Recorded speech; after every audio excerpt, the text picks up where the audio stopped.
The first time I ever heard manna bread from heaven, it was a publication that Elder Fulbright used to put out called Manna Bread from Heaven. And I remember him trying to explain to me what the name of it meant, but I really had no idea um, what it meant. And I guess I wouldn't have, because even though he explained it to me, it really wasn't, my time to get it. So, this is about 17 years later. Um, I was just, up this morning and I was reading through Exodus 16, just talking about how, the people of Israel, how when they were brought out of the land of Egypt, what they were going through. First, they didn't have water for 3 days, and then, God made provision for the water to be clean and not bitter for them to drink. And then, they had no food, and they began to complain because, they had no food. And, they began to say when we were in Egypt, we had food. I mean, their conditions weren't the greatest, but and they were worked hard, and it was something that they wanted to be freed from. But you know now that there's no food, they began to just highlight their experience in Egypt. I mean, they never now they didn't complain about what it is that they had gone through. And I guess because, when you don't have food and you don't have water, when you just don't have the provisions pretty much to make it through the basic needs, I guess the things that you have previously experienced that God has delivered you from, you almost forget it. It's interesting. I have a friend who actually have been talking about this dream that she had, and in the dream that she had, there was she was riding in a car and she saw this little boy who was in a van, and she knew that the little boy did not belong to the man who was driving the van, like if he was abducted or whatever the case was.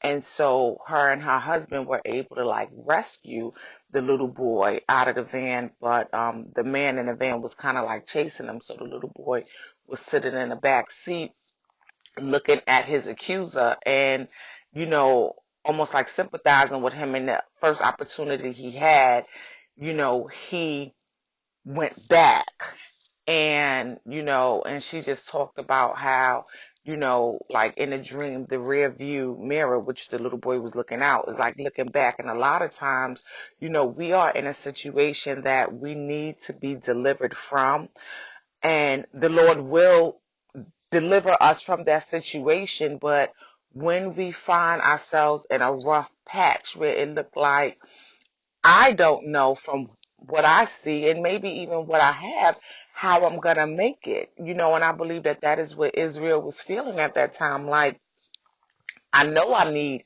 food and I know I need water, and I don't see how it's going to be done, or I have even gone some time without it. So they began to look back and to see like, well, I miss that. I miss where I was, because the things that I needed, it was there. And they completely forgot what it was that they were delivered from. And I think sometimes when we're going through, you know, um, we have hope of things getting better, but when God delivers us out of it, it's still a journey that we have to go through. They went through this for 40 years, and so it's still a journey that we have to go through before we are completely delivered, even though we are removed out of a situation. So there will be times that we will kind of reflect back and think, well, maybe it wasn't that bad, and maybe I should go back, or I wish I could go back.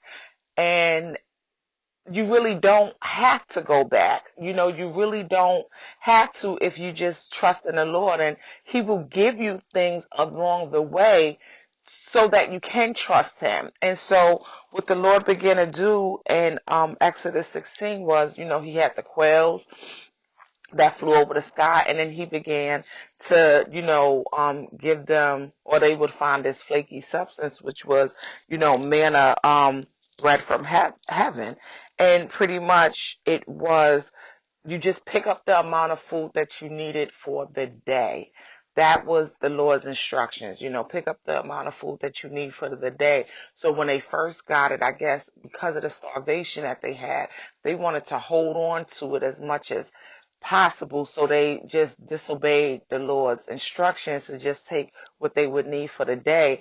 And no matter whether they gathered a lot or a little, it was just enough. He provided enough for everyone, but it didn't matter that it was enough. They still wanted to hoard and prepare for the next day because, I guess after them not having, and even though the Lord provided in this day, they still didn't, they were still holding on to what they didn't have. They still maybe have not yet built the confidence and knowing that if he provided for me on this day, he will provide for me on the next day.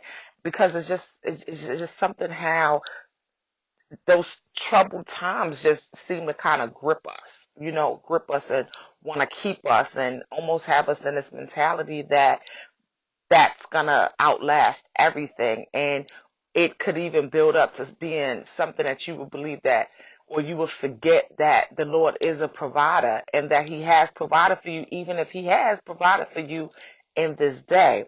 So, with some of them, they went ahead and they gathered it up and they held some for the next day, only to find out that the next day, it was no good because what God provided for them was for that day, and he wanted them to really have the faith and to know and to trust in him that he was going to provide and, provide for the next day. And they did not, do that. So what they would find out is when they took it into their own hands to hold on to this thing, it was no good now. It was filled with maggots. They couldn't even eat it. Okay. They couldn't even eat it. And so, you know, um, moving forward to the sixth day, on the sixth day, the Lord, he provided the manna for them with the instructions because I'm giving you like double, so now on this day, okay, because I'm preparing you for the Sabbath, I'm preparing you for rest, okay, you've gone through some things and believe it or not, the Lord is going to give you rest from the things that you're going to do. But even in that rest, he's preparing you for that rest. And so he's telling them that I'm giving you a double portion because you are to rest on this time and don't worry about anything. What I'm providing for you will be sufficient, for you for when you're going to rest. But, once again, I think we don't understand rest. We don't understand a time of rest necessarily, especially when we believe that we have worked so hard, for the people of Israel, they were in a situation where they were worked hard. They were worked very, very hard. So it's not that God wasn't there. Obviously, he was there. He heard their cries. He even delivered them from it. But, they were so conditioned to work for it that now that you're bringing me to a place of rest, I don't even understand that, and we go through that a lot. We don't understand when God has given us a time of rest. Like we can't even relax in it. And we feel like I still got to do this, I still got to do that. And he's saying, no, relax in it because this is what I've given you. So I will provide for you in this time. So, for those who weren't able to relax, for the people of Israel who were not able to relax in that time, um, they they have learned, obviously, from or were afraid from being disobedient before, where the Lord said, what I'm giving you is for this day. And pretty much I'm going to provide for you the next day because remember, they had hoarded their food, but then they learned that it was no good. So now that the Lord is saying, I'm going to provide for you, and tomorrow you're not going to do anything. Tomorrow you're not going to work. Tomorrow you're not going to work to gather your food for the next day. I'm going to prepare for you. They began to be afraid, so They were obedient. They had enough food. It lasted for the next day. But what they saw was that this food had no maggots. This food was, it was good for them to eat during their time of rest, because the difference is when they tried to save it to the next day and that was their doing, they did it because they didn't trust God. Now, this is God telling you to trust Him, and you trust Him, and now it's sufficient. And, it just, this speaks to me because, you know, moving forward into this situation with work that I'm dealing with, um, the doctor actually put me out of work, and it was easy. It was almost like, I guess, Moses and Aaron come in, because it was like both my doctors to say, no, I'm going to give you rest. Like, no, well, first we're going to, deliver you from this situation. And, I'll be honest with you, for the first week, I couldn't rest at all. I just didn't know what would be. Everything was provided for because, I still had my paycheck, and, everything was fine. And I couldn't really rest. I didn't really know how to. And I guess because you've worked so hard, and, God is your provider, but you look at work as being your source, and you begin to think that, it's still my doing, even though it was God who, made the provisions for you to do it. So when you come to that time of rest, it's like, Lord, I don't understand it. And the thing about it is, you know, I guess with my job, because they are using all types of opportunities and devices to come against me, they had put me in a no pay status. And, and the thing about it was, um, it's coming to me. See, when the doctors was going to put me out on rest, I guess being like the Israelites, kind of was looking at what I had and wanted to store some things up. So, okay. So I looked at how much leave did I have, and then I know that I'm a part of the leave bank. So that should be able to provide for me, while I'm out. So, my finances should be straight until I go back to work, for the most part. And I even have, short-term disability. And, I even had someone who was willing to donate me some leave just in case I needed it, so that I would get paid. So it was like, I'm trying to make sure that I have, my manna, because, this is what, I've been living off of, saved up for the next day for when God was going to give me rest. And the funny thing, I didn't even see it happening.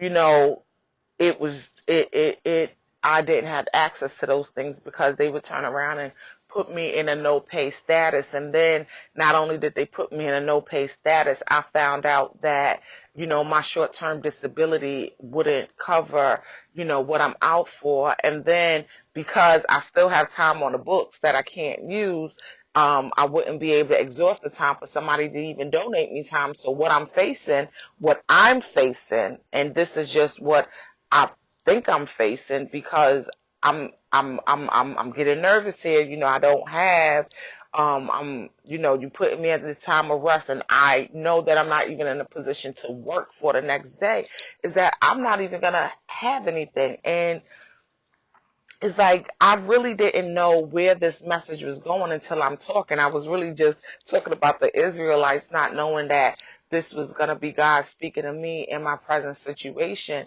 He's giving me this time of rest, and what he wants to show me is I don't have to, and I didn't work for anything that he's going to provide for me.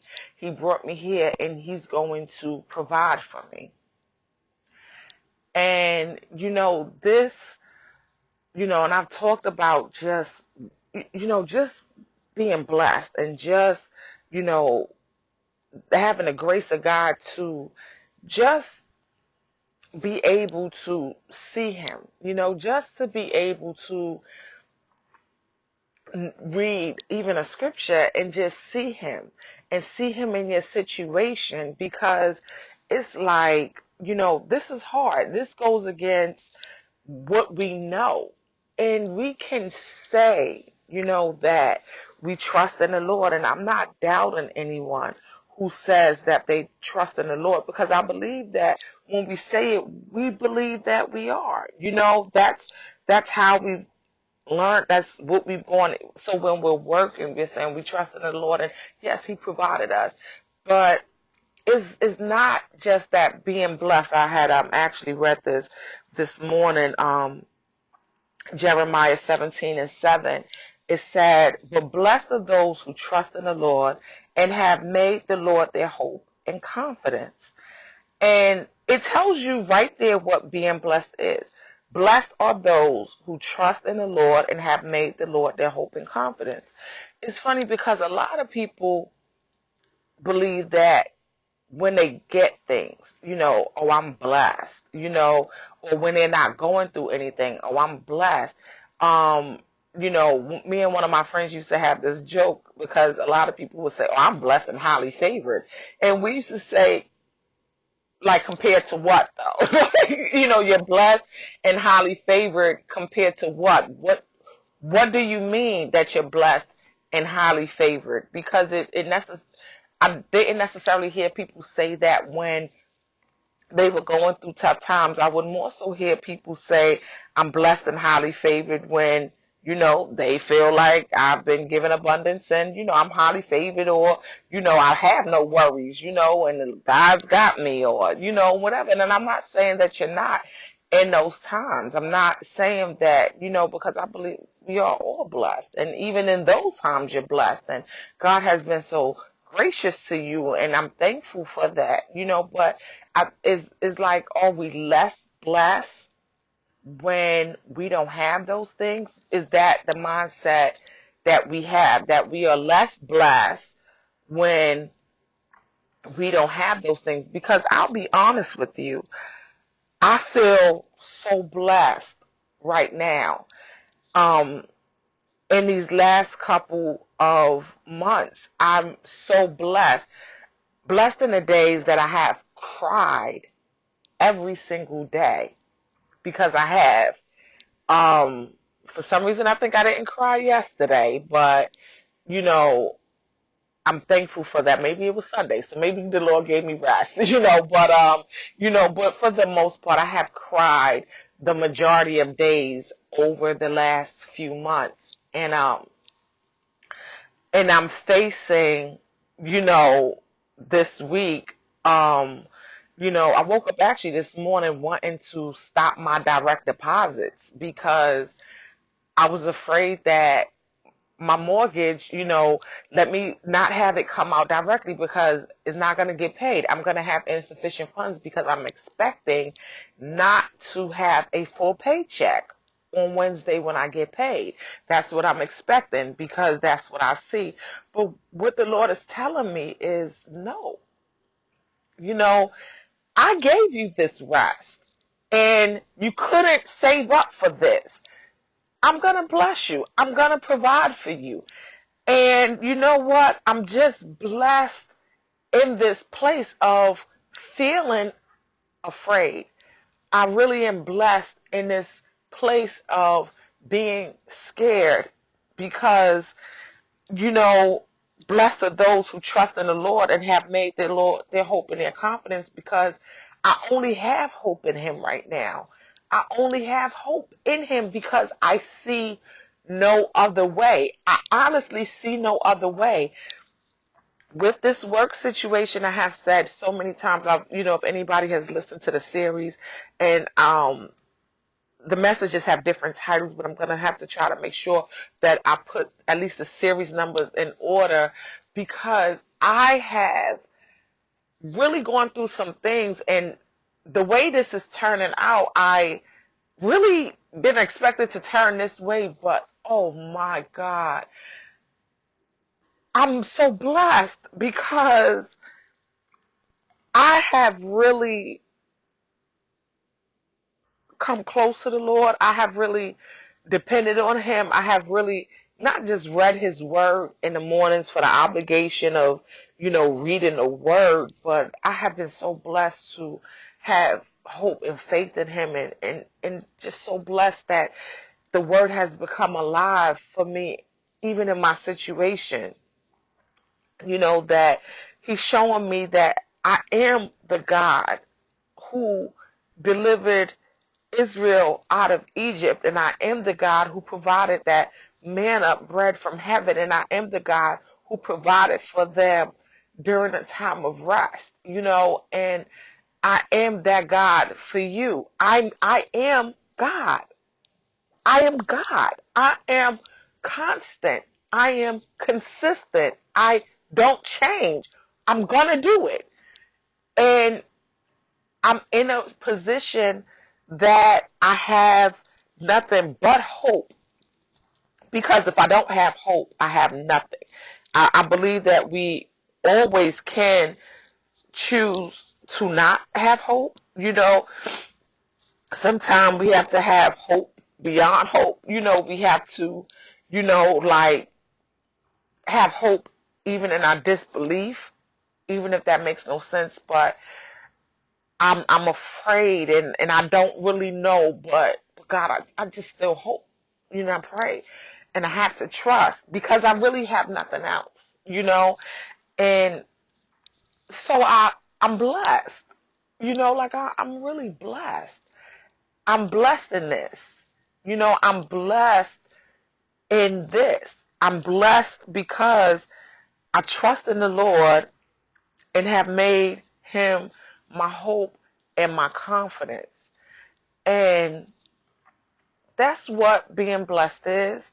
That's what it is. So we're not less than blessed when we don't have certain things. We're not less than blessed. And we're not blessed and highly favored necessarily when we have a whole lot either. And that just kind of brings me back to what I was reading in Exodus, because the Lord was letting them know, when he had brought the manna down, um, when he had sent the manna down, there were people who gathered a lot. Some of them gathered a lot, and some of them had only gathered a little, right? But, the scriptures tell us that for those who gathered a lot, you know, they had nothing left over. And for those who gathered a little, they had just enough. And so everybody had just what it is they needed. And so that let me know that just because you're in a season of abundance, which God has blessed you and provided for you to have in that season of abundance, it's just enough for that time. And even if you didn't gather enough, it is just enough for that time. When God is our provider, we are all blessed. It's all by his grace. It's all what he has allowed. It's all what he provided. And at the end of the day, we have to trust. We should be trusting. We really shouldn't get into that point of thinking that just because I have enough, which we do, because when things are not going right, we don't necessarily trust, or we don't necessarily believe, or we don't necessarily look for him as much as we might. Because I'll be honest with you, had I been going to work this morning, I probably wouldn't be recording this message. No, yeah, I really probably would not be recording this message. I probably wouldn't have had the time to really sit there and go so deeply into the Lord's word, because I'm on my way to work and I really don't have the time for that, because I gotta go and I gotta get this money, and I'm thanking God. Yeah, I'm thanking him, and I'm thank you, Lord, thank you for providing, and you're my source and you're my strength, and if I have time on my way, and if it was pressing on me deep enough, I may or may not have, taken the time out this morning to dig so deep. But, really, um, I worked hard. I really did. And I'm not going to say I had a whole lot or I had abundance, but, I had enough to where I really got comfortable, really got comfortable. So many things are coming to my head right now. I was in a place before this stuff started going on. I was in a place where I'm coming up 12 years at my job. We just got a 20-year retirement. I had, 8 more years to go. I was in a place where I believed best position, in the runnings for a supervisor, and I'm good. Like, oh, thank you, Lord. Thank you, God. I'm in a really good place for security. Now, I live hand to mouth, so no, I didn't have like a whole lot of money saved, and I wasn't looking at that, but I guess I kind of stored up and just thinking that I had something at work, like I told you, well, I had the leave bank just in case I go out sick, and I had short-term disability in case that stops, and just different things that I thought I had, an abundance of, in a sense, without necessarily having the finances. But nope, guess what? It was just enough to bring me to this day. That's just the way God allowed it to happen, because what he provided for me was for that day, and it was just enough. And even though I don't have it, I might have much, a smaller amount. um I have, I can't do these things without being totally transparent, but I used to do hair, and I haven't done hair in years, really. And even if I do hair now, I don't charge people. I'm very thankful to just, it's like my little blessing to people, if I can. It's like sometimes I feel like I can't do a whole lot, but that's something I can do. So it's my opportunity to maybe bless people. Like, I'll do your hair for free, and I don't have a problem. And most times I'm not doing hair at all. So, um, it just so happened that this week alone, two people who have said for the last like 2 years that they wanted to get their hair done just so happened to come and get their hair done finally after 2 years. And after 2 years, and I was not charging. No matter what I was going through, I was not charging, because it's just not what I do. It's just not what I do. No matter what I'm going through, I'm just so thankful to be in a position to bless somebody, that no matter where I'm at, that's what I'm gonna do. I'm thankful. I'm thankful. I'm have to stop. Praise God to be thankful to do that. That's a blessing to me to even have the heart to want to do that, and I have to thank God for gracing me with that heart, because stuff like that is not necessarily in my nature. And I have to take this moment to just thank God for that. Just thank God for making me, bringing me to this point of being that person that would even have that mindset. Like, that's a blessing to me. And so anyway, so even being in this time is like, I'm not charging anything. And it was so funny because, they both just gave me something. And, and and I came downstairs and I told my husband, and I don't know why I'm struggling to say this, but I'll say it. So I said, wow, in 1 week, like, I have $100, and I don't know what that $100 would do compared to what it was that I'm believing that I'm losing, because I'm not, gonna have a full paycheck. But it was like, wow, like, I have $100, like, like, it was a blessing, I guess I'm getting emotional now, because I'm looking at having that lot, and then having that little, and just the blessing of it, because no matter what, God is gonna be enough. So losing several hundred because that's what I thought I was storing up. He made that enough. And I know that even if it's 100 for for today, if he's in a time of rest, that's gonna be enough. That's what he's telling me in this word, that it's gonna be enough. So, you know, I say this all to say that wow, 17 years later, and now I know what manna bread from heaven is. I know what manna bread from heaven is, and I'm thankful for it. I'm thankful to God, who's just our provider, and I'm thankful to God to know now, to have gotten this lesson that it's always going to be enough. If it's an abundance, it's enough. If it's what you would look at as just not being enough, it's enough. And when he gives you rest, it's your time to rest, because it really doesn't matter what it is that you're going to do, because some of